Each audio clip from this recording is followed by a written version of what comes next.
Welcome to About That Life podcast. I'm Coach C. Collins. Coach MJ, GGT. And we're here to talk AAU basketball, life, and everything in between. Once again, I want to thank those who've been following, who've been supporting, who've been showing love to the podcast, whether it be on YouTube, Spotify, iTunes, whatever you listen to or watch us on. We've been noticing, we've been seeing it, and we're going to keep telling you all the time how thankful we are. If you're new to this, if you're new to the channel, if you're new to listening, please go ahead, hit that follow button, hit the smash, destroy, incinerate, annihilate, the subscribe button. It helps us out a lot. One small click for you is a big help to us, so we really appreciate that. We're on episode 17. Hey, 17? Yes, sir. I don't know why. I was trying to think of a NBA player with the number 17. 17. I can't think. Andrew Bynum. Oh, I think had okay. that. I think he did that. I think Jeremy Lin. Ty, can you fact check me? I could be wrong. But I think that's yeah, he did. Right. 17. So I try to I don't know why I guess I'm trying to be clever. I don't know. I just thought of that. But no, we're pushing out these episodes. Keep trying to give you guys good content. Let's get right to it. I'm definitely really excited to talk about our guest. It is still Jessup January, as you guys have been following enough. Yeah, Coach, we pretty much said we're going to call this Jessup January because we progressively went through Tet and then Meg, and now we're here with you. So, we're definitely looking forward to you. And then, quite honestly, I've been researching you since, I researched my guest period, but once I really started diving more into your background and stuff, man, I'm really impressed with what you do. So I'm really excited just as a coach to talk to you coach to coach and pick your brain about things. So I definitely look happy you're here. if I didn't reiterate that enough. I appreciate being here, man. No problem. So we'll get to his itinerary and who he is and what he's done. I definitely think this will be a great episode for a lot of the parents and the kids that listen to me to hear, because they definitely need to hear from a coach's perspective. And really get that insight. And I know Mark always likes picking the brains of coaches and stuff because he leans more on the trainer side, right? But, for me, I always love learning from other coaches. For you guys listening, because, again, some of you don't know who the hell I'm talking to right now. This is Coach Hernando Planells, right? Yep, I said it right? No, okay. you got it right. Okay, man, perfect. Right. I wanted to make sure. First time I got it right. Hernando Planells. Let me get his background for you guys so you know who he is and where he comes from in this game of basketball. Well, he is right now currently the women's head coach at William Jessup, right? Hence the Jessup January thing. His background as far as coaching is recently served as associate head coach for the women's basketball program. You might have heard of it, Duke University. They're pretty good. I think a few people know about that college, right, Mark? Yes, sir. So he has the D1 pedigree, in case people are like, oh, he don't know what he's talking about. Well, he does a little bit, I'm assuming. I'm pretty sure if he didn't know his stuff, they would have fired you pretty quickly. Very true. Very true. So, it also says you were assistant coach from 2013 to 2016, correct? All right, and then got that promotion, which is, again, congratulations and all. That's got to be an amazing thing to hear about, which we'll get more into. What's it say? Duke featured a top 5 ranked recruiting class in each season. Wow. Nice. When he was with the program, great job. And also progressing from there a little further back, says head coach of Wyoming Golden Eagles of the All-American Professional Basketball in 2005. Yeah. Another minor league that went down the drain. Yeah, it happens. I play in the ABA, trust me. I coach in the ABA too, so I know, man. Trust me, I know how that is. And then an NBA scout from 2005 to 2010. Yeah, wow. yeah. Definitely got to talk about that more too. 2010 says named as associate head coach for Maine Red Claws. Yeah. Oh, nice. Yeah, I've heard of that team. Yeah, I remember that. Let's see. Oh, well, and we're going to get to that more in the show. But the man is, I just want to say, I feel like we're cut from the same cloth in terms of, again, just learning more about you. You have your own podcast. You're just an author, right? Congratulations on that. You wrote a book. I just wanted to put that in my Instagram bio, which is why I wrote it. Author. No, I mean, that's the man. Again, like, obviously coaching, you've coached for years, and I'm sure you've coached a bunch of different levels. And then coaching college in itself is, man, I'm a JV high school coach and an AAU guy, and that's enough. I mean, I can't, your shoes. So it's like, my friends know, and Mark knows, and Ty know, and we joke about it. Like, I'm working hard all the time and try to keep myself motivated. I just feel like you're cut from that same cloth. So I think that'll be really cool to delve into more and more. Also says, business owner operates Be Contagious Leadership. Yeah, right? yeah, it's a great name for this time of year with the pandemic. Yeah. I have a Be Contagious T-shirt I wear all the time to the supermarket, and people just I'm look pretty at me. sure they stare at you some kind of way. I'm like, respect my body, look at my face.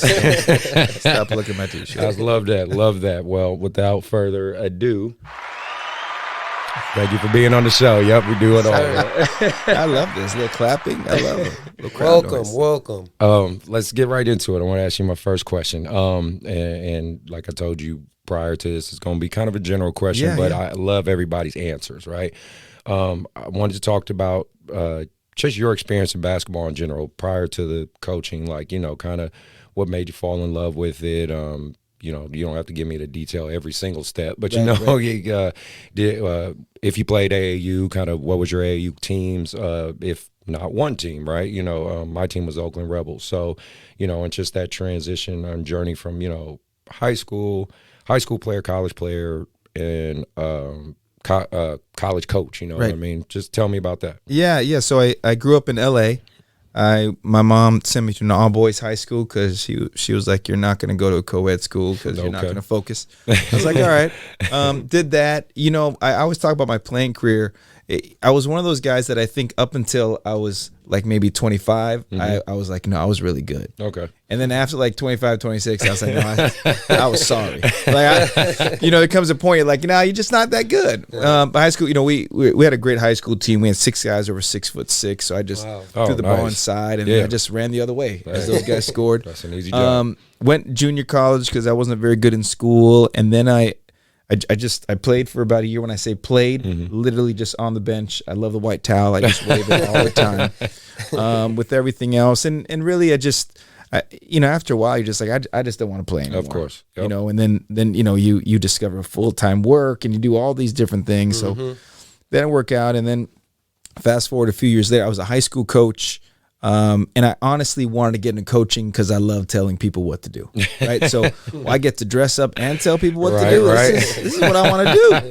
I like that. I like that you're being that honest, because most coaches would say the political answer, that's the love of the game. No. I don't like going to restaurants, drawing plays on napkins. I don't like any of that stuff. I wanted to do that. So I got into high school coaching, and then ended up having my son was born, and that kind of change everything, because I had to choose a path, right? I think what society tells us and this sort of responsibility thing that we've been put on is that, when you have a kid, you drop everything and you get a full-time work. And I was like, if I want my kid to excel at something, I'm going to be the example, right? So I've got to figure out what to do.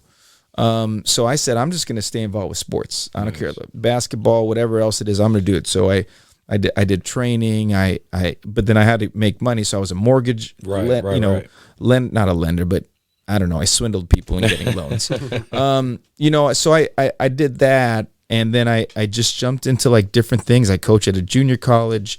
Got involved with some semi, professional stuff. And then in between staying in sports, I ended up, I went on an audition for a TV show called Slam Ball, which was like full contact basketball and trampolines. Oh, yeah. I wanted to talk. I wanted you to say it, because he texted me that, and I was like, oh shit, because I used to watch Slam Ball, bro. Like, the kids have no idea what we're talking about now, but I used to watch it. I wanted y'all to hear that to see how they reacted. But yes, that's hella cool, bro, because I used to watch that. So I did Slam Ball, and of course, coaching a sport that no one has ever played before. So you're telling these dudes to go hard, like jump. Like, I never grew up in jumping on a trampoline anyways. Like, I grew up in the city. There's no trampolines anywhere. There's no yards. So that's crazy. I did that, but then you end up meeting people, and I ended up meeting a guy named Mark Ellis, who does sports choreography on football movies. And he was doing a basketball movie. He called me and said, hey, I need a basketball guy. love for you to come out and help and see what it is. So the movie ended up being Coach Carter. Very cool. So the job was to, train the actors, make them look real, which is really hard, actually. You take the script, you got to go ahead and do that, and then you just choreograph the action. You try to make it look real. So I would do that and coach. Like, I'd go back and forth because movie stuff. I ended up doing like 12 or 13 movies. Actually, before I took the job at Jessup. I took a year off. I was working on a TV show in Richmond, Virginia. Wow. So there was that. And then I did all these minor leagues and just going. I went to go coach overseas. I coached in Japan, the Philippines. I ended up coaching in the NBA G League with the Celtics team, the Maine Red Claws. Yeah. And all this on the same line. Then my daughter was born, so now my kids. Now I got a 20-year-old. He's a student athlete at University of Utah. He's a swimmer. Nice. My daughter's 17, a high school senior, and it's really doing all that. And then I never finished my college degree until I was 35. So I moved to North Carolina because that's when I was scouting with the NBA. Marty Blake, who's director of scouting with the NBA. And again, it sounds glamorous. It wasn't. No, it's a grind. Yeah. I can imagine. It's got to be a grind. But I would do different camps, and then I'd always do Coach K's, the men's camp, and Coach P, my former boss at Duke, her camp. And one day I was doing her camp. I was selling her book. She goes, "Hey, I've got a great low-paying, non-coaching job on my staff." All right, so I've got 2 kids. I'm 35 at the time. They called me and said, "Hey, are you done with your degree?" I'm like, "No, I'm not. I'm not done." Yeah. I said, "Do I have to be?" And this is their answer. Their answer was like, "Well, this is Duke." I'm like, all right, everybody, calm down. All right, of course. And then they said, "How long will you give me to finish before I have to start?" They said 5 weeks. So I had a statistics and a speech class. Okay. Speech class. I was able to get my neighbors. I did a speech. And statistics, Western Washington University had its own, go at your own pace. Finished that. Got the job. But I wasn't an assistant coach. I was director of relations. So I did social media for 6 months. But my boss knew I was coaching. Right. And a coaching background. Then 6 months later, someone left. But during that time, I slept 3 hours a night because my salary was awful. I had 2 kids at private school. Wow. And I'm working that. I started a company called Resumes for Coaches where I did portfolios for coaches. Yeah. And then I was doing something called Synergy, which a lot of college programs use. They get all the basketball players. So I would basically cut up all these different college games. Yeah. So I did that, and then my boss called me. I remember where I was. I was at the drive-thru at Taco Bell ordering a 7-layer burrito, and she called me and she said, "H, so-and-so left. I want you to move into the assistant coaching position and go recruiting." Wow. I said, and I was silent. She was like, "H, you're not saying anything." I said, "Coach, let me tell you something. If we were here right now, I'd take the backseat of my car and make out with you." Decided to be on there. So then I got the job at Duke, and then great time. That is, we had great classes, won an ACC championship. I mean, you're at the high level. You got to witness it. Yeah, you're eating there. foods that you never thought you eat. You're on like, what's a charter plane? Like you're Right. spoiled. I mean, at the end of the day, you're spoiled. Right. And then I took a year off last year. I also coached New Zealand junior national team, so I did that. So, people would say that I'm unstable, which is probably true, or jack of all trades, master of none. But I just want to get stuff done. Yes. And then Jessup hired me and been on the job for 5 months. Nice. It sounds like they need to make a movie for you. Yeah, right. They need to make a movie for you. Coach Etch, right? Coach Hernando. Now, what's not in there is my kids grew up. I got divorced. I moved to like 3 different places. Like there's the journey, right? I gave you all the nice parts, right. But like with anything else, when you bet on yourself, you are going extreme high or extreme lows, exactly, and you gotta be ready to take it, anticipate it, and accept it. You're talking to the right people in this room. Trust me, because I have kids and baby mamas. So and Mark, I know he hears it sometimes from the missus when he has to work and train these kids, and so does my man Ty over there in the camera. So we are grinders. Yes, we understand.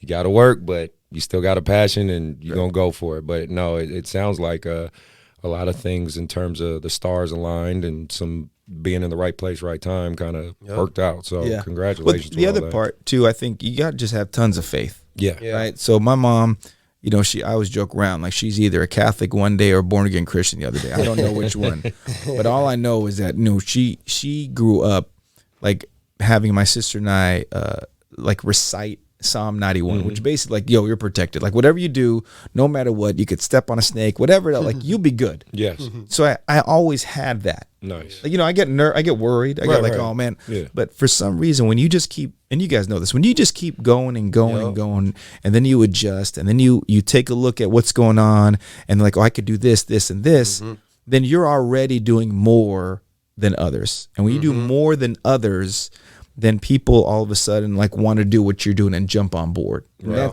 That's like the cycle that's been happening. And that's why I started Be Contagious, because like you got to have this energy every day to bring it. If you don't, then you're just like everybody else. Exactly. You can't preach to be different. Like you can't preach your athletes, right? To be different. Yeah, absolutely. Yeah. Your parents can't preach their kids to be different if they're not going to be different. Yes. That's a huge part of it. So that's kind of like just been my grace the whole time I've been going. And it's funny, little side note, because we wwere talking before the show, what I'm saying? It's funny that you were talking about how your mom is, and because my mom's like that too. Like you're half Filipino, I'm half Filipino, and a lot of people don't know, what I'm saying? Like you said, you were in the Philippines in 2012, and a lot of people know, like I know Chris, I played in the Philippines, and it's crazy, which is a small world, knowing that you were out there when I was out there playing. You said you were out there 2012. Yeah. I was out there 2010, 2014. And some of the things, like you said, like everything that you're saying is just resonating to me because, the grinding and how it is out there, in the Philippines, you know what I'm saying? And so you saying all that and your background, like, of course, it's definitely motivating and to see you where you're at, and you're still going. You know what I'm saying? It definitely motivates me, and what I'm trying to do, the craft that I'm trying to master and seeing and listening to you, being like, okay, I keep going. I keep going. That's it. So that's pretty dope. Well, then what brought you to Jessup? I mean, that's the biggest thing, because I'm pretty sure you hear that all the time, right. Because I really do look at someone in your situation and I'm sure you had quite a few options or people you could have called or networks you could have grabbed, or you know what I mean? What brought you to Jessup, and obviously that community and being in this community, right? Because Rockland is very different than a lot of other places, but it seems like your network, your life is giving you some good options. So what made you want to narrow it down here? Yeah, it was one of those things when I took the year off, I wasn't exactly sure if I wanted to coach anymore. The other part, what I didn't want to be is I didn't want to be an assistant coach. Right. Right. And I had gone through, I think 9 or 10 head coaching interviews, didn't get them. It's depending on what it is, what they're looking for. And then the Jessup job was open, and I knew about Jessup a little bit. Yeah. I wasn't sure if I wanted to move out to California either. Yeah. And with COVID stuff, everything happening, so I went ahead and submitted all my stuff, and I just submitted my stuff really late because I was like, all right, fine. And then our AD Coach Lance called me, and it was like a 4-week process, and did the interview and everything else, and it's so funny because everyone else like, you came from Duke. What's funny is when I tell people I used to be at Duke, right? They're like, Duke. Like the Duke? I'm like, yo, how many Dukes do you know? Right. Because let's be honest. When I get on a plane, I don't look like a basketball coach. Right? I look like when you travel on the road at Duke, you gotta wear all the Duke gear. So I look like the world's biggest Duke fan. All the time, they'd look at me and they were like, "Oh man, you guys did really well last night." And I was like, "Yeah, we did, and it was great." And then I'd be watching video on the plane, and they'd be like, "Oh, you coach?" I'm like, "Yeah, I coach." Oh, like junior high? No, I don't. Like, where? Oh, it's a small private school in Durham, North Carolina. Right. They're like, oh yeah, which one? I said, Duke. Oh, Duke. Like, oh yeah, the Duke. Yeah, man. That Duke. Yeah, exactly. Why am I wearing all this stuff? Anyways, I went off on a tangent there. No, I can see that. That's hilarious. I can see that. But then they hired me, and I made the choice to come. It's it's hard to get a head coaching job.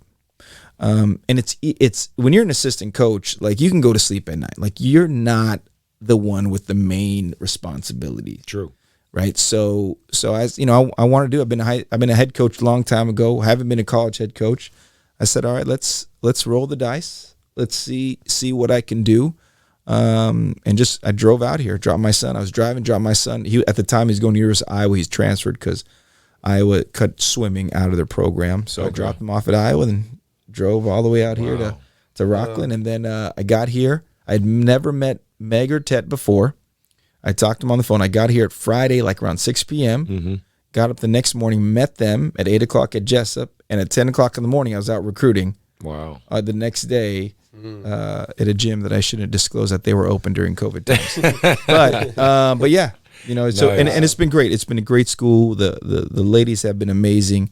I always tell them, I think Tet said on when he was on, it's like there's no difference between Jessup and Duke. All it is ESPN. Yes, that's he it. did say that. Yep. And Southwest Airlines and a charter. Right. That's, Of course, that's about of it, course. right? But that's it. You But know, it's still so, a 94-feet court. That's right. right. Still 2 rims Yeah. as far as I know. Like yeah, you know, what yeah. I mean, it's You're still motivating them. You're still Right. trying to get them going to a higher level, and it's been great. They've been really supportive with everything else that I do as well too.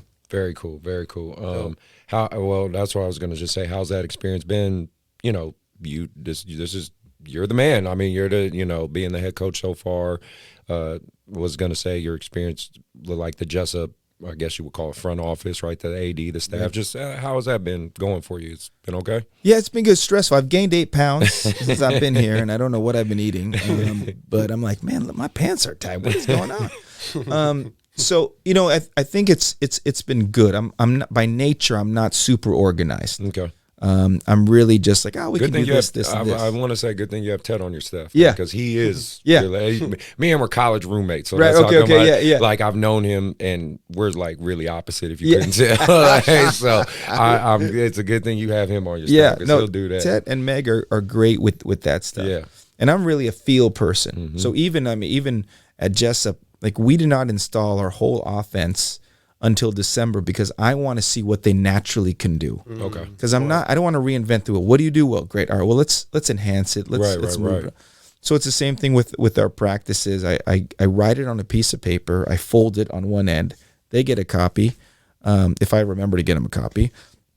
But it's been. Your question was what? No. It's fine. What is going on? Yeah, that's fine. You just traveled your trip. No, just how the experience has been all the way overall. That's all, just so far. It's been the best experience I've had in coaching. Good. Wow. I think some of it is when you are your own boss, in many ways, and you have good people around you, and you have players who want to get better. Then you're able to go ahead and really grow something and expand something. Like I'm huge on the leadership piece. I'm huge on connection and communicating. And what I love is the science of the mind, like the psychology of the mind. How do players go ahead and really become really, really good? Right. And it's a lot of different things. And it's just like regular people, right? For us, we all have triggers in our lives, and our triggers come from what our parents have said, maybe a partner. And it's the same thing with our players. Yes. Like, what is triggering them? If I get on a player, if she is not happy, is she unhappy because of my message or because I triggered something that maybe it was her dad had yelled at her, a coach yelled? Like, what is it? I love that part of it. And then solving it. But it's been, they've been super supportive. We went on a huge 2,500-mile road trip to play all these D1s. Yeah, we talked about that on Ted's show. Yeah, that was. We'll play cool. we play anywhere. We'll play them anywhere. Right. I called Arizona. I called Stanford. I always tell them that they're trying to hide from us. I know they're not, but I do like saying that. But it gives an opportunity. We're going to play a bunch of D1s, and we're going to have different tournaments. We're going to do different things to get people more on campus. It's a great campus. Yeah. And we're going to win. Okay. Great job, Coach. Great job. No, congratulations. Well, I know you went 1-1, but still winning on the road, is a tough period. So this past trip, at least getting that win while you guys were out, and definitely, I just want to give you a lot of props for maneuvering through COVID-19, because talking to Ted, he kind of broke it down how you guys have been doing it, and Ted's like, hey, I'm enjoying it. I get to travel and have fun with it, but you're pretty much the brains of the operations and trying to make it all happen. So definitely congratulations for doing that, because unfortunately with COVID, there's just not a lot of basketball all over the place, and it's tough because me and Mark talk about it a lot, and especially on the show.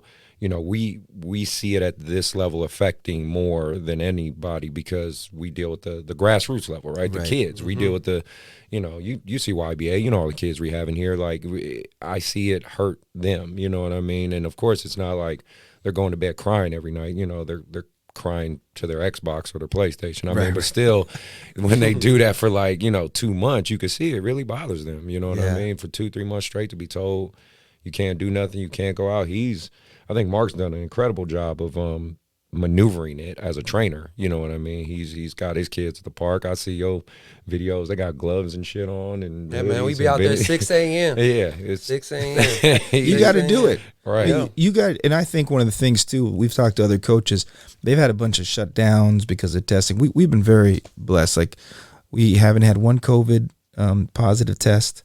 And you know, we practice early. We're there at 5 a.m. right? Hey. So we get there. We have practice from 5 to 7 or 7:30. Then they have weights. Then we have player development groups during the course of the day. So they're busy. I mean, the reality is that our young people need to be active. Yes. You know, but they also have to. They're also very resilient. You know, and when you give them something like, hey, you got to wear your mask, or you got to wear your glove, you know, they'll do it. Yes. Because they want to go ahead and be out there. And it's those things, and you just have to. It's just like parenting. Sometimes you just got to trust your kid just a little bit more. You may not want to do it, I get it, but you got to trust them just a little bit more so that they can grow it with it and everything else. So like you said, we traveled this week, went to Arizona. You know, think about this. Like, we got to travel Thursday. We travel Thursday night. We play Friday at 4. Then we have our next game Saturday is less than 24 hours. So we've got to go to dinner. We've got to do film. We've got to make sure they're safe. Yes. You know, and then we got to play another game. Then we got to jump on another plane that everyone's like all freaking out because we're on a plane. Right. You know, and you just say, hey, and I think it's a mindset, right? Yes. Hey, we're going to do this. You understand what could possibly happen, but let's have sanitizer. Let's do everything let's you lather can. up. Right. Do everything you can. I mean, my hands are chapped because I put so much damn, especially in Arizona, because Arizona's open. So you're like, man, don't touch me. Yeah, Okay, exactly. You're right. You're absolutely right. No, well, I also want to talk more just about everything that you do outside of coaching, because, you know, the author, I listen to your podcast. These guys know, and I don't know if you ever see my social media, but I work at UPS in the middle of fucking night, right? So that's when I do all my most learning, because quite honestly, it's brainless work. You know, I'm just physically doing what I need to do, but I'm always listening. I'm always learning. So I listen to podcasts. That's even where I came up with kind of the idea of doing this. You know what I mean? Because I listen to Joe Rogan a little bit, but I really listen to Steven Jackson and Matt Barnes. You know what I mean? And I was like, you know what? I can do that. Like, you know what I mean? That's what I was thinking in my head. We could easily do that, right? And so I was listening to yours, and a couple of them I really liked when you talked to Nolan Smith. Oh yeah. I like that one. It was one lady too, Erica Lambert. Yep, she was. So just listening to that, and just listening to how you were talking and the things you were talking about. You again, and I talked about it with Meg. You seem like, and even just talking to you now, you seem to have really great energy. Like, you're a good energy guy. I'm just curious, where does that come from? Is it just because I would say is the motivation your kids, but it sounds like your kids are grown now. So you know what I mean? So you're good there. But I'm just saying, what still keeps you, you know, going? Is it just the passion for the game, or just kind of where does that come from for you? You know, it really comes down to understanding, I think, that you yourself are a light for others, right? Like, before COVID, I would high five the checkout person at the supermarket, right? Because, you know, like, first of all, a high five is so not threatening, right? Handshake's too formal. Hug is like, whoa, that's who are you? Right. High five, it's more like, oh, you know, and then you get a smile, right? I think when you look at life, everybody goes through life. Everybody's looking for a way to be comfortable in life, right? So once they get comfortable, then they become stagnant. Very cool. And then they're like, all right, I have my life, I have this. And then their energy goes low because they are comfortable. But what if it's the other way? What if I can go ahead and give energy to other people? Like, how can I maybe, I don't want to say maybe it's a little egotistical, inspire them, but maybe it's that one thing that could flip it for them. You know, maybe it's, you know, if you're at a waitress, my son does it now too. Every time we go to a restaurant, you got to learn the waitress's name. Hey, what's your name? Before anything else. And we call her by name the whole time. That's nice. Right? It's those little things that, and then what happens is once you keep doing it over and over again, you start understanding your own personal power, right? That's the one end. The other end then is, how can I take that personal power and then apply it to myself? So a lot of it is, how can I follow the advice that I give to others, right? Like, and it's a struggle. Yeah. I'm going to give people advice, then how do I follow it? And that gives me the personal power and the responsibility with it. And I think just over time, you just see the impact that you make with people. And I think what I wanted to do is, when I was a high school coach, and I was an AAU coach as well too, like, you have an impact to kids. Yeah. Okay. And they're going to grow into adults. But now, how can I take the impact with kids, and how can I now make the impact at the person at Nordstrom Rack, or how can I do it at Kohl's, or how can I do with parents? All those things where now they become your fans, right? So I read this book, something about fans, like, you got raving fans. Okay. Like, and that's how you get people to start following you and what you do, because they have to be a fan of you. Your message could be great, but what is the hook? So the hook is energy. The hook is laughing. Like, I do pictures with my kids. I'm like, we have to have a fake laughing photo session, right? Because when you have like a fake laugh, right? Like, there's energy in that, and people love pictures. So we're always doing fake laugh. I have to teach my son how to fake laugh. You know, you got to lean forward and laugh forward. Right. You know, but imagine, like, when someone sees that, they're like, yo, I want that energy. Right. I want to be a part of that. Okay. And that's really where it comes from. Right. You know, because the world is already a mess. Shit.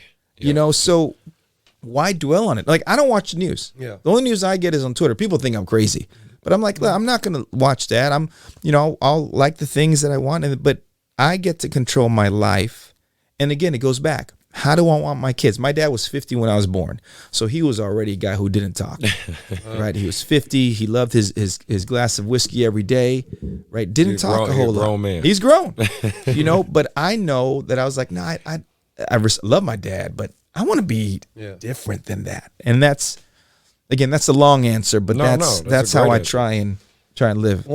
Something that I wanted to ask you, just listening to you, and like, just like Chris, I was looking at your IG and everything, and a lot of like what I do, you know what I'm saying? Like I said, I know Chris is coaching and you're a coach as well.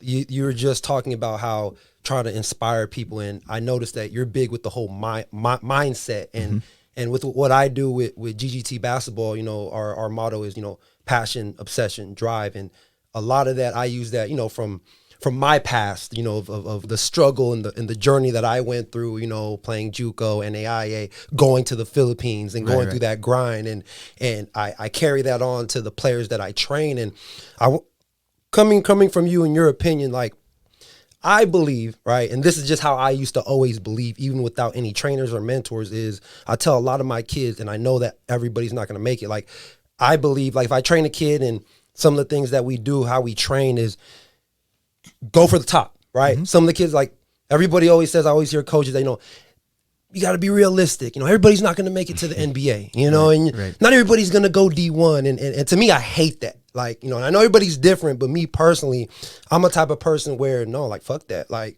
if you going to put in the work, right? If you going to have the mindset of like, all right, well, I want to play D2 college basketball, which is nothing wrong with that. I believe, well, now you're already settling to the point where your work ethic and what you're chasing is going to be different compared to maybe you're not a D1 or an NBA potential project player, but you have that mindset of trying to chase that, that I feel that for me, with the players that I work with, especially coming in the area, Solano County, Yolo County, that is going to start weeding out the players who really are going to try to chase that. And so I've always believed, and that's how I talk to my players, and that's what I do on my social media, and is I always say, aim for the stars, worst case scenario, you land on the moon, just because the mindset is you're working like you're trying to be great, regardless of what everybody says, no matter where you're from. So I kind of wanted your opinion from that. Is like, like I said, I'm a personal trainer, but a lot of the stuff, like I read, and like Chris, I listen to a lot of podcasts, I watch a lot of basketball and everything like that. Do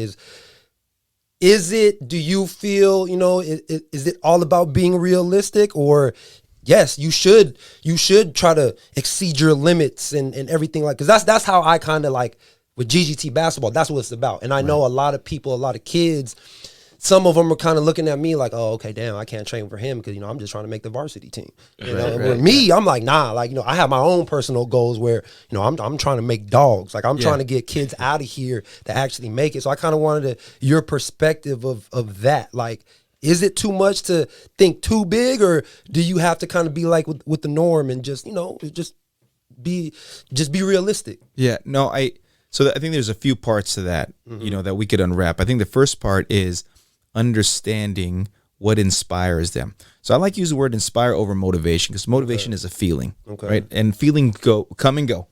So like, I feel like working out today. I don't feel like working out today. I don't feel motivated, right? So then it comes down to what is really inspiring me. And a lot of that comes from the mindset and where you look at it. If something is too easy, you won't be inspired. If something is way too hard, you'll try and then you'll give up. But you need that middle point. So picture this. Picture like a mountain, right? So anytime we talk to our players, it's a mountain. We got to get to the top, right? So most players look at the top and like, wow, that's kind of high. Parents, they look at the top like, oh, honey, that's too high. I don't want you going up there. Exactly. Right? So now what you want to do is you take the mountain and flip it. So the mountain top is at the bottom. Okay, and now it's going up. So now basically what you're telling your players, like, listen, so now they're not looking up at the mountain. What they're saying is, all I have to be is one notch better than this person, which is now much more realistic, right? All I got to be is one. This is the best shooter in the country. I got to make one more shot. Yeah. Then what happens, that player says, you know what? I think I can do this. If I put the work in, I can do this.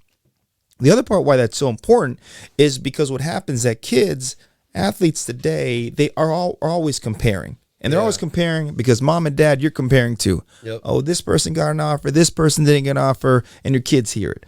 So they feel that pressure. But now when it's more like, yo, all I got to be is one notch better, I can do it. And then that answers your question. Because now when they got to be one notch better, they're going to go for the best they could possibly be. Right. But it's just flipping that mindset with it. I did some talk 2 years ago. I said, guys, this is how you got to look at it. It's not how great they are. The reality is that everybody sucks and you got to be one notch higher. That's it. And if you're one notch higher than someone who's average, you're already above average. Then you're above average. Right. And you're like good. That. I like that. That is very cool. Very cool. Well, like I said, I want to pick your brain as a coach now, right? Really, flip the switch with being the head coach, especially with your girls. And I'm glad we kind of, I shouldn't say kind of, there's a plan to all this, but no, just talking about the psychology and mentality of athletes and getting them to where they want to go. And I was just curious, coach to coach, just talking about those things because, you work with young women right now, young adult women. I work with sixth graders. That's two totally different mentalities, two totally different minds. But I believe we both have the same end game, which is we're trying to motivate and we're trying to teach. We're trying to, adjust. And there is an objective. Obviously, there's a fine. I always talk about the infinite because I love this. Well, he's a public speaker, philosopher, and author, Simon Sinek. Hopefully I said that right, but I know I said his first name right. But I love his book, The Infinite Game. I talked about that on a few episodes. Is the infinite versus the finite, right? The finite game is the game itself, right? When my sixth graders walk onto the court and play that game, that's the finite because it's two teams, two opposing forces with an agreed upon set rules, and there's a winner and a loser. That's the finite. But the infinite game for me, right, is I'm trying to raise productive, good young men and women. That's the infinite. If they go out in life and they're 30-something years old with their own kids and they're telling me about, Coach, the things you taught me helped me to become a great person. They taught me to learn about work ethic, learn about perseverance. Like, that's the infinite game for me, right? So I'm just curious how you apply those things to your girls, assuming you do, and I kind of feel like I get that from you. You do. One thing, again, like there's certain things we say as coaches that even I kind of think need to be adjusted or amended is like, you don't coach effort, right? We don't coach effort, or, I'm trying to build leaders. Now, again, that seems, it sometimes seems a little too broad for that. You know what I mean? To say I should never have to coach effort. Okay, you're right. Yes, I'm not saying a coach isn't right when they're saying that, but there's different aspects to it, right? Because different things give different players effort. You know what I mean? Like my rebounder effort isn't going to be the same as my point guard's effort. You know, and I need to keep in mind that they have two different backgrounds. Their inspiration, right, might come from two different places. You know what I mean? And then also saying, oh, I want all my kids to be leaders. Well, I do, but every kid's not a leader per se. You know what I mean? They can lead in other ways. You know what I mean? Just because a kid's quiet doesn't mean that he's passive, doesn't mean that he's a beta, right? It just means that his leadership might come from just physically doing it, you know, or another one who his leadership might come from being very vocal. I mean, you know what I mean? I just wonder, as a head coach, how are you applying that for you and your program and your players and things like that? Right. I think the first, you really hit on an effort piece, which I think is so important, because a lot of coaches say that, like, I shouldn't have to coach effort. But I always remind coaches and leaders in general, like, your players' definition of effort comes from how they are raised, right? So if mom or dad is saying, hey, I just want you to do your best, right? What kind of effort level does that look like, right?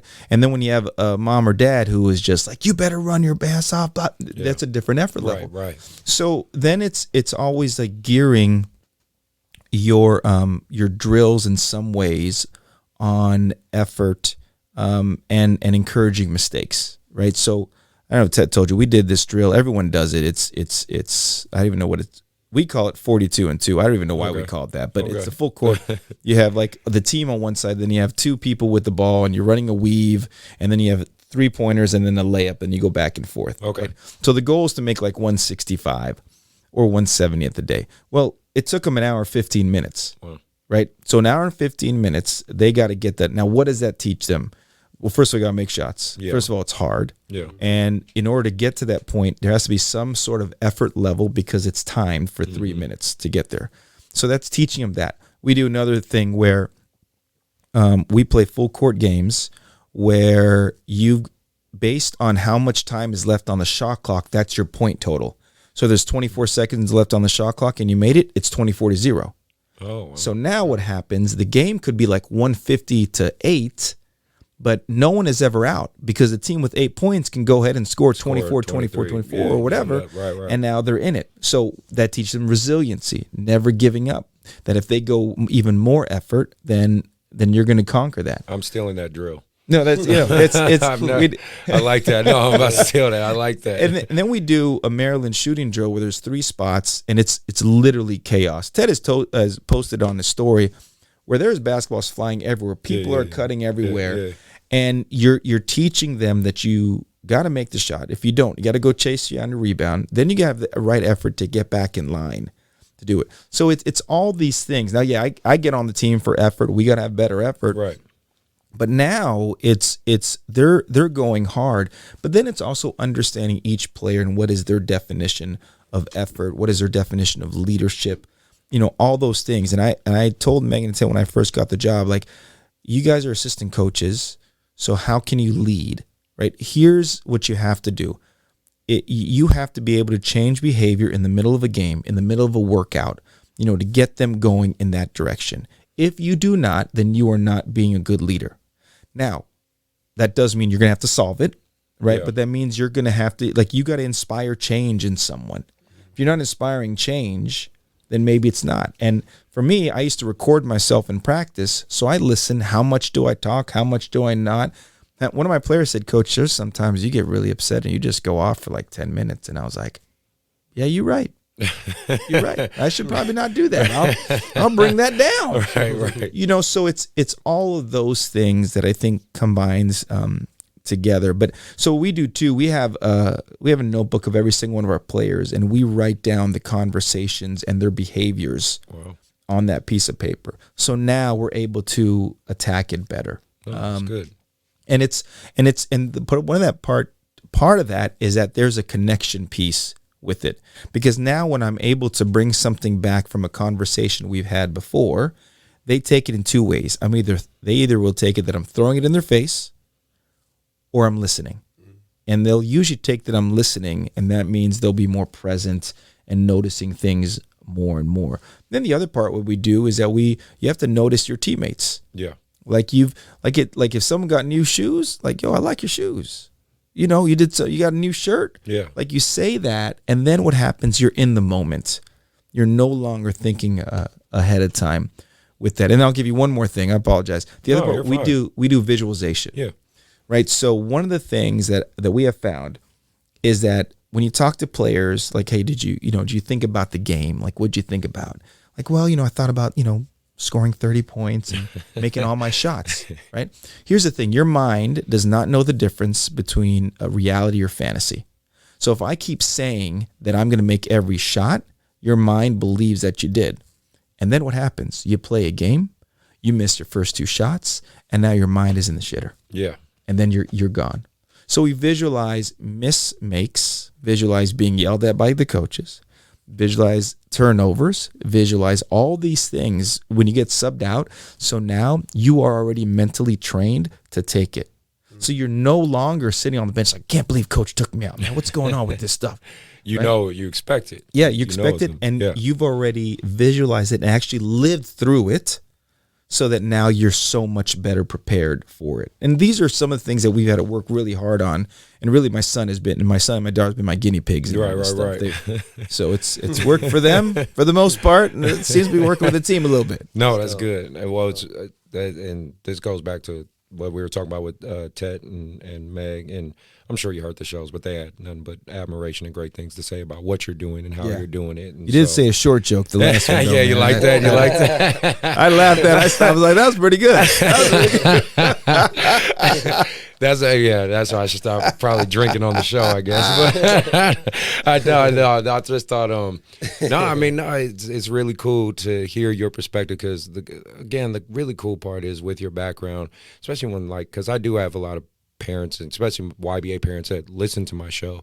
The things you're saying are a lot of reminiscent of the things me and him preach to a lot of our kids. Mm-hmm. But sometimes the kids, they think it's because we're in front of them and they know us and they love us and we become more like family to them. They still sometimes see us as like far removed from college coaches, or the coaches they see on TV, the D1 coaches. They're like, you don't know what you're talking about. We're like, no, I'm telling you, this is what a college coach says. And they're like, nah, you don't know what you're talking about. You know what I mean? It's like, so I'm glad to hear, because it ain't like I'm prompting you to say this shit. You're saying it yourself, and it's like, hopefully they're hearing this and listening to it. So that's really cool. Yeah. The other thing too, real quickly, sorry. One of the things is, I think as coaches, we have to update how we coach, right? Mm-hmm. So we coach and train the way we were coached and trained. Yes. Right? We lead the way we were led, right? So it's so important for us to continue to kind of like expand how we do things and why we do things and what we do things, right? Like, it's so, for example, like even one of our, like I know when I was coaching younger, I tell people, you got to drive, then you jump stop at the free throw line, then you make it. And I'm like, we're not jump stopping. Right. You keep your dribble alive, then you dribble around like Steve Nash. Like, what do we do? We're not doing any of that stuff. Yeah. But it's like, it's how we update, our iPhones, we get new cars, we get whatever. But we don't update the coaching. Yeah. So how can we update it with everything else? And the same thing with parenting, right? As a parent, we parent the way we were parented. Mm-hmm. But what if that's not the best way? Right. Like I love Thanksgiving. I love to cook the turkey, and my mom would just stuff a turkey with stuffing and put in the oven, and everybody's like, "Oh, this is the best turkey ever." I'm like, "No, it's not. It's dry, right? It's dry. Why are we saying this? You got to deep fry it. Yeah, we got to put more gravy, right?" So as I got older, I deep fried it, and then I would also brine it as well too. Nice. So now, no, this is the best turkey ever. That. Right? I like that. So it's those things that I think that we have to challenge ourselves. But it goes back to what we said earlier. Like when you're comfortable, you become stagnant. You stop looking at new ways to do it. And then what I found is that people find new ways to coach or teach, but they're kind of boring. Right. Like you can't be the smartest person in the room. You got to be the somewhat smart, but the most entertaining person. Right. It's just like karaoke. Being half Filipino, love karaoke. I don't know if you love karaoke, but it's not about. And I know like my range, right? My range is Backstreet Boys. That's it. We're going Backstreet Boys. I want it that way. It's all we're doing. But you go out there and you perform. Yeah. They don't Very care, like cool. they don't care about how you sing, Right, but right, you go right. out there, you throw Just the have mic some in fun, someone's. right. It's the same like that. thing with everything. Man. Very cool. Very cool. Well, shit, I want to keep going, but no, it's cute. We still got other stuff to talk about. But no, this is great. I'm really excited. No, well, we're going to switch gears, talk about the NBA. Yeah, right? yeah. We always got to talk about the current events with this one. First off, what's your favorite NBA team? Do you have a favorite NBA team? For years it was the Dallas Mavericks when Jason Kidd was there because Nice. that was like Appreciate my it. first Dallas Mavs hat. I'm from Oakland, so I can really appreciate that. I'm an Oakland guy. And I know some stories on Jason Kidd and his ex-wife, but I'm not going to share it. No one can share it. But all good stuff though. But and then like the Clippers, I was a huge Clippers fan. And then now it's just more like players trying to see how they do things and everything else. Okay, I can dig it. Well, the first gossip or piece of gossip, I was just giving a quick update because I talked about it last episode, so I just want to talk about it now. So I guess there's more news for this Larsa Pippen situation. I don't know if you've been hearing about it, but remember I talked about I tell you, that lady. Yeah, that's just very interesting. But It's crazy. and it's funny. I met Scottie Pippen when I was because I went to college in Chicago. Okay. And to pay for college. I mean, I was on a scholarship, but books, food, 3 meals a day ain't enough, right? So, I was a bartender, and so I would, go to school, practice, whatever. And then on the weekends, I'd be at the bar. Scottie Pippen liked to go to the bar a lot, and at least the one I was, and he was definitely earned his reputation of no tip Pippen. Like he does not, he don't tip. He is cheap as hell. I was like, this motherfucker right here. Like other bartenders would be like, we ain't you get him. I ain't getting him. He ain't tip. So no tip Pippen is for a real thing. So there's a lot of weird shit going on with that family. But no, either way, with Larsa, the quick update is, so remember last episode I was talking about how LeBron James Jr. got brought up in this craziness somehow just because he liked one of her photos, not keeping in mind that him and Scottie Pippen Jr. are like great friends. They're like, hella close. So people were trying to, one of the media sites, BSO, Black Sports Online, they ran with this crazy ass article talking about how Larsa Pippen was like trying to hit on LeBron James Jr. Well, Larsa clap back, and she about to sue their ass. Yeah, she should. And she should, absolutely. That is, Again, I'm not even gonna get way into what she's doing. That's a grown ass woman. She could do what she want. But when she's done a few things. Yeah, but shame on the media or at least Black Sports, online, whoever their publishers are or whatever. Shame on you guys for running with some type of dumbass story like this without any evidence, without anything. That's when you're really crossing the line. Of course, if you're in the social world, you're gonna you got to take some hits. There's just no doubt about it. I mean, I see the shit they say about LeBron James on those comments all the time. I'm like, man, how does this man? But he takes it all in stride to me in the best way. And then of course you got like the KDs who they'll respond to your ass. They don't care. They be like, oh, you think, like you think I'm a punk? Okay, well, like hey, I think you a bitch too. Like, I mean, this is how they. And again, I'm not mad at it, but when you got media sites doing stuff like that, shame on you guys, and that's totally out of line. So clout chasing. Yeah, exactly. Just saw the story, saw the name, and basically made some bullshit. Like y'all, that's when it's just too much for me. Can we just talk real quickly about Scottie Pippen in general, though? Yeah. Like there's a part of me that really feels for the guy. Yes, because went to small school, got to the Bulls, could never get over Jordan's shadow. Yes. Right, and then they do the Jordan documentary, which does not look good on him at all. He's upset. Right. Then he's got his ex-wife, and his other sons got to deal with it. Like, can you imagine? He's probably like sitting there, like, Ken. And then they were like, they made fun because he looked like California Raisin back in the day. They had those T-shirts. Can you just can you feel for the dude? I'm like, man. At least I put it like this. At least he gets to cry in a bag of money. That's true. Yeah. That is so true. I said he's crying in a bag of money while everybody else is crying at Walmart. So I'm like, hey man, and you're right because I don't think a man deserves that. A man can only take so much. So still top 50, top 50 in the exactly. Yeah. So Scotty, bro, I know you'll probably never hear this, but if you do, man, hey, hang in there, brother. We feel for you. The next thing I wanted to talk about was the Brooklyn Nets. Oh man, you knew that was Lakers in 4. Lakers in 4. Yeah, he's a Lakers fan, if you couldn't tell. 4. Lakers in 4. I'm definitely a Warriors fan. You know, that's my thing. Yeah. But no, Charles Barkley, I think, said it best, and I'm not big on quoting Charles because he's always hated on my Warriors. But he said this is going to be the best soap opera in the NBA, and he ain't lying because it's damn sure got all the storylines you want. No, you can't. I saw this 5-minute video this one YouTuber made. You know, just run across YouTube. You know, our phones know it's better than us, but he basically said, what if Kyrie planned this? Like he planned to act like this to make teams deter from recruiting him because he knew James Harden.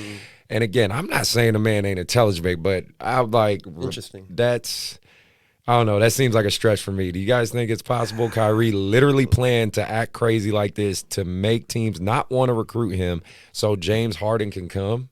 No, well, I mean, let's talk about Kyrie in general. Right. Kyrie is just a different dude. Yes. Yeah. He is a different dude. That's what I'm saying, yes. He gets in his own thoughts. Yes. He says like there's one time he wasn't going to talk to the media the whole time. No, this is like who he is. Yes. Like he was like that at Duke. He was there. He played like 8 games. And Duke was the second pick of the NBA draft or whatever. Right. But like he is just that type of a guy. Like he's with the Celtics. He's in, to me, the best situation you possibly can be, and he found a way to get out of it. Yeah. You know, found a way to get out of it with Cleveland. Yeah. Now he's with KD, you know, and James Harden. I mean, like I know everyone's gonna talk like who's gonna pass the ball, who's gonna finish the game, who's gonna sacrifice, who's gonna be the third option, of course. Yeah. None of them are gonna be. Exactly. Yeah. But then you talk about the debut, James Harden, his Triple-double. record, triple-double, isn't he the only one? Or no, the biggest one of NBA debut or NBA new team debut triple-double or something like that. Or maybe I'm saying the damn statistic wrong. But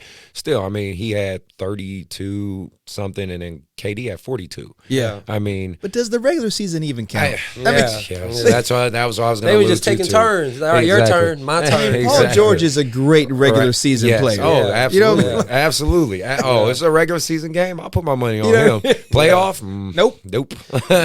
I feel like the situation that when Kyrie gets back, because, you know, remember, D'Antoni is an assistant there. Yeah. And I feel the style of play of what they're going to try to create, like I said, I don't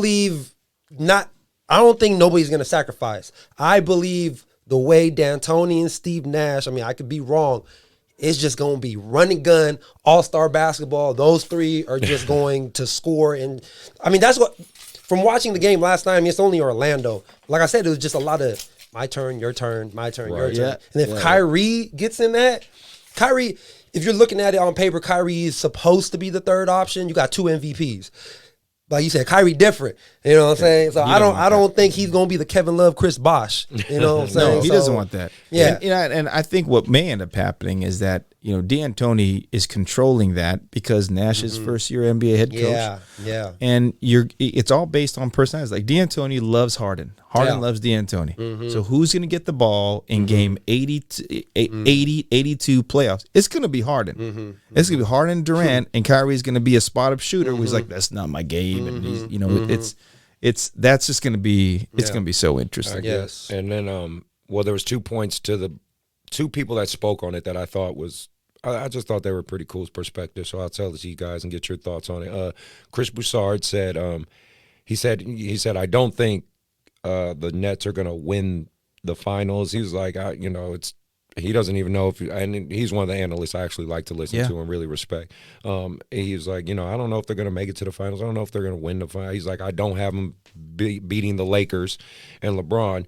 But he said, he said a great quote, they have a fighter's chance, a sucker punch chance, you know what I mean? Because they have just that much talent that they might just somehow pull it off. Do you guys think that's possible? I don't see it personally, but, I don't think so. I just, Kyrie Irving is not a guy, in my opinion, who brings up championships, right? I think Harden can do it. I think the style of play hurt him a little bit in Houston in crunch time. I think Durant has the ability to do it as well, too, when he was with the Warriors. I just think Kyrie's just different. I mean, the other part is I think Kyrie was with the Nets last year, or this is the first year with the Nets? Yeah, his first year. Yep. So he was there last year. He was there last year. He was on and That's off. right. And he's always injured. Okay, he's always injured. Yes. And the Nets played better when he was off the court. Yeah. And it was like that with the Celtics as well too. Yeah. Just announcers won't say it as much because then he'll really, and he's the president of the Players Union or whatever. But they do have a fighter's chance. Yeah, right. What about you, Mark? I mean, like I said, of course, I'm a Lakers fan. But of course. At the end of the day, you know what I'm saying, there's definitely a possibility just because, like I said, there's just so much firepower. But I don't know, man. To me, what I'm just looking at is like, I don't understand why Kyrie is acting this way because, like I said, he's a Kobe guy. He's like, that's supposed to be his mentor. You know what I'm saying? And to see some of the stuff that he's doing and the way he's acting right now, it's like that's not, I don't know, that's not what Kobe would do, you know, and that's somebody that I know that he really respected and the things that he's doing right now. Like, who knows what's going on right now in his life? You know what I'm saying? I mean, we can't really judge. Yeah. Maybe he's really going through some crazy shit right now. Yeah. You know, but at the same time, it's just, you know, watching the videos, you know, of, you know, partying, you know, with his at his sister's birthday, no mask, knowing that, you know, these are the things that you're supposed to do to help your team, but you're not doing that. I feel like, I don't know, that's not winning basketball. I agree. So, I don't know. We'll see, man. We'll see. And then the only last point before we move on to the other stuff was Steven Jackson said something, and again, I don't think he was saying it like in a mean way in reference to James Harden, but it just was one of those interesting things that I brought up because, you know, just being real, you know, I'm a black man, I'm a black coach, you know, so I empathize with it, like. But he said, you know, the way James Harden acted and the coach of the Rockets, why can't I think of his name right now? It's like Steven Silas, right? Right. Yeah, you know, and he's, you know, he's first year coach, a, you know, hardworking brother or whatever. And 20 years as an assistant. Yeah. And Steven Jackson just said, man, dude, like, you know how hard it is for us brothers to get in a position to coach in the NBA, and you the way you did this guy was just like, you know, it was fucked up. Like, he just basically, you know, how Steven Jackson is, you know, Stacks is like, keep it a 100 the whole time. He said, man, that's fucked up. He's like, you got a brother who's trying to be in this position. He's like, okay, true, if you wanted out, you didn't like it, but you didn't have to do him like that, because at the end of the day, the coaches get hurt a lot more in the NBA than the NBA players do, and you're a star in the league. So he's like, anything that you do is going to be a negative reflection on him, even though everyone knows he has nothing to do with it. It's just how it works in the business, right? Like, you know, when Paul George in the Clippers and that blew up, you know, the first one to get the boot was Doc Rivers. You know what I mean? And I just thought that and not to say, you know, you guys agree or don't agree. I just thought that was a pretty interesting point to bring up, because I never thought about it, honestly. I didn't think about how it is, because there isn't a lot of African-American coaches, you know, in the NBA, and for one to get this position and then be done like that, you know what I mean? That's a pretty tough situation to put him in. Well, I mean, Stephen A. Smith should know too. I mean, the NBA, the coach in the NBA, like, these dudes are challenging the coaches every day. Yeah. Like, you know, hey, we're going to play pick and we're going to ice the pick and roll. Do you think we should really ice the pick and roll is what they'll say? I saw it when I would go to the Celtics practices, like, you know, Garnett, those guys would test the assistant coaches to see if they know exactly what they're doing. Right. So it's all of like these different respect factors that come with it. And I don't know if just people in general has the know it all to be like, hey, I'm going to take care of this dude, or I'm going to take care. I think they just, like, at the end of the day, it's like, what can I get, you know, with it. And it's tough. I mean, it's tough, and Harden didn't want to be there. He made it known, and he made it very clear. I don't think it was. I mean, of course, at the end of the day, like, you know, like I said, Silas, 20 years as an assistant, and he's here. Finally, he gets his big break. But I mean, at the end of the day, I feel like with Harden, that has nothing. I don't think it's fair at the same time for Harden, because he still has he's trying to get a ring. So I feel like it's not that, because at the same time, it's like, what? Harden doesn't have to stay there just to make sure Coach Silas for the African-American community. True. You know what I'm saying? Like, he still has his own life of what he's trying to chase. So, I mean, I don't know, because I remember him saying that. I was watching that when he said that, and I was, because I like Steven Jackson, but I remember when he said that, I was kind of thinking like, wait, But I mean, Harden still has his own agenda. Right. So what he's supposed to, all right, let me stay at Houston so I can help Silas, you know, because he's been an assistant for 20 years. Let me stay here. Like, no, like it seemed that Harden, to be honest, I'm pretty sure he's been thinking about this since last year, trying to get out of there before they even said Silas was going to be the coach, you know, as an African-American coach. So, right. So I don't know. I thought it's not that, it's not fair for Harden to be, it's just the way Harden did stuff. You know what I'm saying? So I think that's what mostly I would like to believe. I can't presume to know what this man's thinking, but I would like to think that that's what mainly he was just trying to reiterate is like you didn't have to go out like that. Like there's a certain way to request trades and things like that, and you probably know more than me because you've been and seen some of those atmospheres, but there's probably a way to go about it the right way, you know what I'm saying? But either way, it seems like each party's moved on and they're trying to make their way. So you know, shout out to those organizations. Houston low-key is still solid. Yeah, though. they are a solid team. Yeah. It's not like they're this pushover now. It's just they're, you know, they basically they've solidified the top guy in middle school because that's how many damn first round picks they got. So they're scouting for the next top 7th grader. You guys out there, be ready. All right. So I wanted to talk about YBA open back up. So definitely very happy about that. I want to make cheers for that one because we open back up and not only are open back up, it seems like the state's opening back up. So, you know, that's a good thing, at least in our county, right? Sacramento, everywhere else. My 8th grade and my 16U played this weekend over in Rancho. Then they both won, you know. So congrats. My 16U guys are a really good team. If there was ever a team I would suggest come check out is my 16U elite guys. They're pretty freaking good and they play the right way. These guys have had the chance to kind of experience it and see them and record them and stuff. And no, it's been fun to know that we're opening back up. Also, courtside's opening up this week, so shout out to Elijah Wan and they're doing the big MLK tournament. So, nice. But I think, as talking to him, I think he's going to try to limit it to a certain amount of teams for COVID and whatnot. So, and again, I know courtside was on the news, on the national news for being a COVID spreader and all that. That is so far from the truth. I'm just telling you guys that from experience. That is not how they get down out there. They have their protocols. They do the best they can, just like any other place that's open. I mean, if the extreme is literally do nothing or a super spreader and there's no in between, that just doesn't make sense. Like, so people, I encourage you to go check it out yourself. Keep your minds open. Like, they're not out here just having kids and families just spread COVID all over the place. So, you know, keep that in mind. On the next thing, here we go.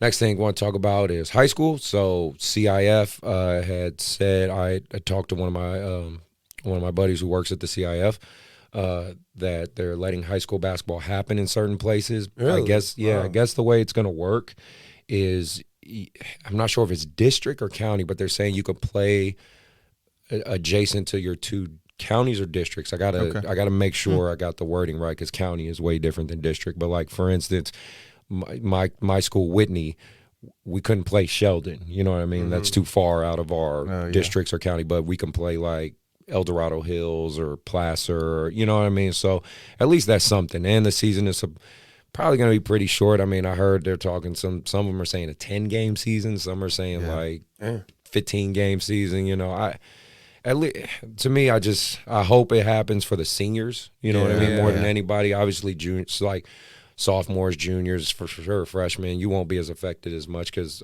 we're at least anticipating 2 or 3 years from now we'll get this under control. But seniors, keep your head up. I mean, try to have hope. I know it's tough, but at least, hey, if you get those 10, 15 games, at least it's something, right? Because you guys know, like, having a senior night, having a high school senior night, I mean, that's stuff you remember. You know what I mean? It's those moments you remember. So all I know is the guys I've been working with, if they have 10 to 15 games, we've been doing 3 to 4 days for a year. I'm telling you now, they gonna be breaking out. I hope we get the 10 to 15 games. My guys and my girls are waiting. I really hope there is high school basketball. Yeah, me too. So going into respectfully disrespectful, Coach wanted to pick your brain about this because, again, I love having other coaches' mentalities on this, and you being a college coach. What is your overall opinion of AAU basketball and kind of the culture of AAU basketball? I mean, that's mainly what our show is geared towards. Yeah. So I just kind of from your side of things, how do you see it? Yeah, I think it's great. I think anytime you get a chance to play, right, whether it's high school, AAU, outside, you're just playing. Like that's how you learn. I mean, in our practices, we do our 3 or 4 kind of drills just to get us going, and then we play. Yeah, we break it down, we stop and everything else. But I think, I know they're always talking about, I was AAU coach for years. It's like, oh, AAU is this. Now they're playing, and whatever habits they go to college is just habits they have, and it's your job as a college coach to get them going in another direction. So I never ever liked those conversations about like, oh, they're not prepared, or AAU is this, or high school is this. And the same thing with AAU and high school. Like I just always believe like if a high school coach should go ahead and have a good relationship with AAU to see where their kids are playing, and AAU should reach out to the high schools. Hey, what can we do instead of not having conversations? Right. Because when you don't have conversations, it's just like on your own team. Yeah. If you don't talk to your teammate and your teammate doesn't talk to you because of whatever stuff is going on, then it just ruins it. Yeah. So I think it's great. If you could play, you got to play because that's the best way to learn, period. Okay, good. No, I'm glad you said that because, I think that's why I've been able to have success is because I am that AAU coach that talks to varsity high school coaches. I talk to middle school coaches. I'm pretty sure, like in your phone, you got 1 million coaching contacts and people through basketball and things like that. I know all the local high school varsity coaches, and they know me. And they've even told me, they're like, Chris, you want a few coaches that like just come talk to me like this. The coach at Vanden sends me a bunch of his Vanden guys all the time, and I call him and say, hey, is there something you want me to work on with Elijah? Is there something you want me to work on with Amari? Like, is there something you know what I'm saying? And I believe that should be the relationship we have. It's not. I'm not here to prove that I'm the better coach or that he should be here with me and not you. High school, to me, school basketball is still very valid. High school basketball to me teaches culture, teaches responsibility, time management, how to, those rivalry games, you know what I mean? Those are just atmospheres and things you can't simulate in AAU. Right.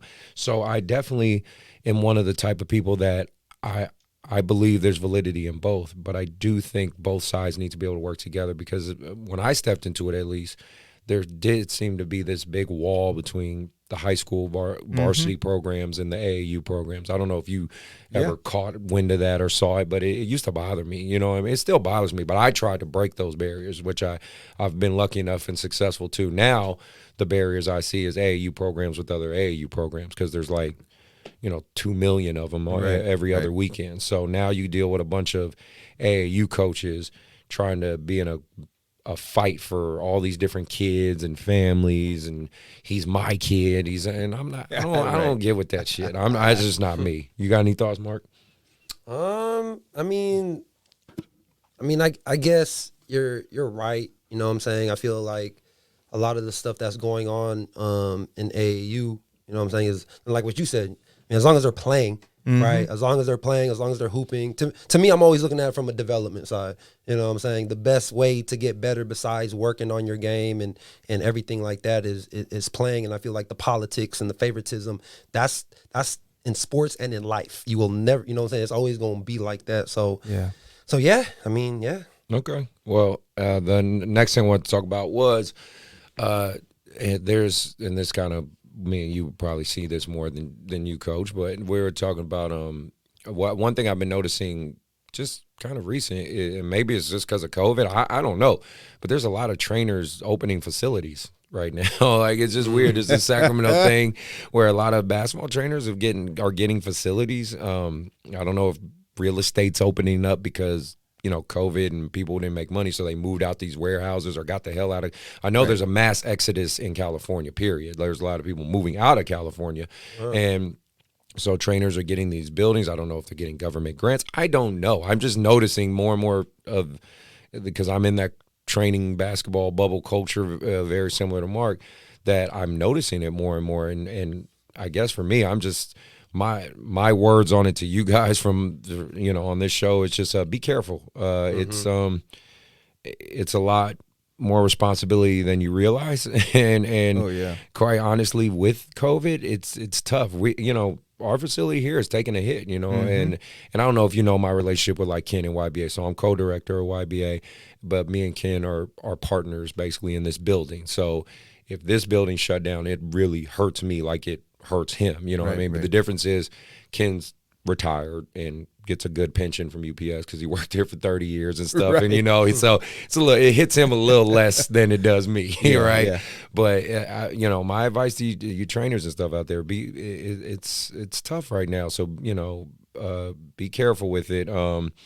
Because I never would have thought, but like the Department of Justice came in here and shut us down. Like two dudes with badges came in and said, you need to get everyone the fuck out of here. You need to shut down. Never thought that would be in that situation. Right. But so true. I've seen a bunch of people like opening gyms. I just always say, I just hope they're looking from like a real business perspective. Yeah. Like, how do you get leads? How do you go ahead and get people to keep coming through emails? Like, how do you, that's because it's like people want to train, but you're an entrepreneur. Yeah. So as an entrepreneur, you got to hustle and you got to have some sort of way to keep getting people in, or not. You start going in a survival way instead of just thriving. And now you're just trying to throw different deals at different people. And then that's when you become, and that's when you do, the shady things. And sometimes you get a bad reputation. I would like to think, whether people love me or hate me, the overall reputation is I'm pretty consistent. I'm not going to lie to you or sugarcoat shit, not as a coach or a person. So, but again, I'm able to be in that position because, so for me and Ken, the business model here, we dealt with the rent, right? Once you deal with the rent, you can deal with everything else, right? So we've dealt with that. YBA handles the rent, you know what I mean? So then the training, paying the coaches, the practice times, all the other intangibles, we could figure that out later, right? It's very hard to me, at least, when you're a trainer with a facility, if all you do, if your whole facility's functioning is chest training, that's to me where you run into difficulty, right? You know what I'm saying? So, that's, again, because some people might say, oh, Chris just hating or something. No, I'm trying to give you some fucking advice. I'm just trying to tell you, just be careful. I'm not saying don't do it. Just, you got to find a way to supplement your costs other than training kids and training athletes, because you have to have something set that is going to generate the revenue, right? That's why I think like Ryan at Touch Shooting, that's why his plan works, because he trains and he does his open runs and stuff, but he started an AAU program. I understand why you started that Touch Shooting program, because it supplements the cost of the building. You know what I mean? Because the reality is that this building's for everybody, right? We had our heart attack league earlier, with the old guys coming in and stuff like that. We have kids practicing all the time, parents, trainers, the trainers, paying their fees to train. We figured out ways to keep this building, because it's basically a public building. Our kids coming here all the time and all that stuff. To me, it's very hard as a trainer to just survive through training with your own facility, right? Unless you're an NBA trainer. If you're like Rico Hines and some of those guys, you're charging, $2,000 an hour. It must. I'm not doing that. So I need, like what Mark does, to me, is the smartest way to go. Get to a park. Get to a park. We live in California. We have great weather. One thing that I'm gonna say is I'm being patient, right? Because of course that's something that down the line I want to do. But all I'm going to say is, for GGT, big things are coming. That's all I'm going to say. People that know, they know. That's all I'm going to say. Good. And last thing before we do our shout-outs and stuff, I did, because, again, this is just current events and something that we definitely need to address and talk about. The inauguration, is this week. And there's a lot of shit around this. Clearly, we had the events of Capitol Hill and how that went down. Obviously, was not something I would have ever thought I would have seen in my lifetime. But you know, it happened, and it seems we're trying to move forward. Sounds like we're trying to move forward, but you know, we live in two different Americas. That's just the sad part about it. We live in two different Americas. You know, I definitely like to believe that California is a little ahead of the curve in terms of obviously our diversity and our acceptance, but we still got pockets of shit out here with, you know, what we're dealing with. Just curious of what you guys think of all that. I mean, I don't, you know, protect your, my advice to everybody out there, anyone listening, tuning in, you know, protect yourself out there. And I'm talking to my minority groups, you know, Black, Asian, Indian, Mexican, like anybody, anything and everything in between. Just be careful, man. You know, you don't know sometimes what people are capable of, and that's what kind of these last 4 years have shown, you know what I mean? But again, like I said last episode, the great part of what it's shown is there's a lot less of them than there is the rest of us. It seems like there's a lot more people that are more for getting rid of all this hate and all this bullshit and moving forward and just loving. Like, of course, we're going to have people we like and don't like, but it seems like people are tired of race being a reason why we dislike somebody. So, you know, just curious what you guys thought. I mean, I've always just said, you know, it's trying to figure out how to communicate and respect. I mean, it's the same thing on my team. I've got players on one end and I got players on the other end.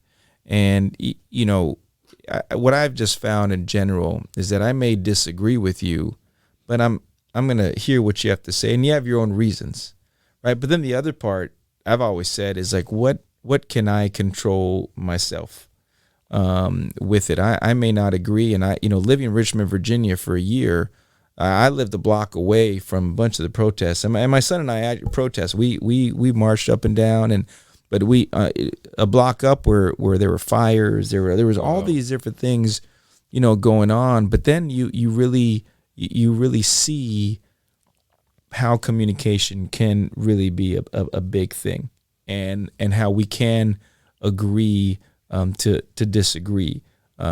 We just have to kind of go in that direction. But it is, I will tell you, like when you're in pockets like in California, maybe, you know, big cities in Dallas, and then like Dallas and Houston, and then you go to maybe Miami or New York and Portland, Oregon, like they're the most diverse places in the country. Yeah. Everywhere else isn't. Yes. You know, so we did a bunch of Zoom calls on race earlier this year. We had like over 200 coaches. And each call, and every coach is like, there's a lot of coaches like, all right, so how do I spark conversation in areas where there is no diversity? And I said, you know, those are tough things, but those are real things too. Yes, they are. That has to be addressed. That you know, something that may be common sense for us may not be common sense for people who grew up that way. And so but you're right, just got to be careful and just make sure you just it's going to be a interesting day. If let's just make it through this week, please. Yeah. Well, you got thoughts, Mark? No, I'm just ready for change. We gonna see what Biden and them do. Yeah, that'll be good. Yeah, and I like to. I think I'm an optimist. I think I'm an idealist overall. You know, I have my cynical nature, but I think like I like to believe in people. I think, you know, so I think I think the good will outweigh the bad. That's just my personal opinion. I wanted to do a quick shout out to my guy Frank from Team Vision. He came to my practice today, and we just had a good talk. And you know me, when I have good basketball talk with coaches and everything else, I always want to get them a cool shout out. I just my boys should be going to Made Hoops. There's got this tournament going on. It's called Made Hoops. I guess it's towards the end of the month. But he came up because he wants some of my 16U boys to go play with him in that tournament. I'm like you. I just want my boys playing, and then like I don't own my kid. Like that's why I'm very loose with that term, my boy. When I mean my boys, I mean like I coach them and stuff. But I know some coaches really mean like that's my player. I'm like, dude, I don't. I'm not on that shit. But no, I think it'd be a great experience because I'm not doing any travel anytime soon. But they can go there, you know, probably play and with some college coaches streaming them and stuff and putting them in a good position. So, Frank, big shout out to you. Appreciate you putting my boys in that situation. Mark, did you have anything to add? No, I'm good. All right, well, I do appreciate you being here, Coach. Thanks for having me, man. No problem. Thanks for taking your time. I know you got a busy schedule, and you say you got 5 a.m. practice, so I know you got to get a little bit of sleep. No, it's been good. It's been a good way to cap this month off with Jessup January. So no, having Ted here, having Meg here, having you here has been really, really, really cool. Again, I want to reiterate. We appreciate you, those who have been listening, those who've been watching. It's been helping a lot. It's just really encouraging to know that people care what the hell I have to say or Mark has to say. I mean, like if you asked me 20 years ago, I'd be in this position. Fuck no, but here I am. So no, and again, man, thank you for coming out here. I just I love talking to other coaches. I love seeing that basketball is the common ground, right? What I mean? It's just and it's great to have it as a medium. So for you guys who are listening, who are watching, please keep staying in tune. I'm gonna keep trying to have great guests here. Of course, my social media, Mark's social media is always out there. We'll have links for you, Coach. We're gonna have links for Coach Hernando's social media. Check his stuff out. Read his book. Check out his podcast. His podcast is great. I've listened to it myself. That's why I said I could tell you're a high energy guy. I appreciate it. The way you speak to them is really cool. So check his stuff out. All the links will be in the description. You got anything to add, Mark? No, thanks, Coach. It was great meeting you. Likewise, guys. Likewise. Man. Appreciate it. Thanks for having us, and we are out.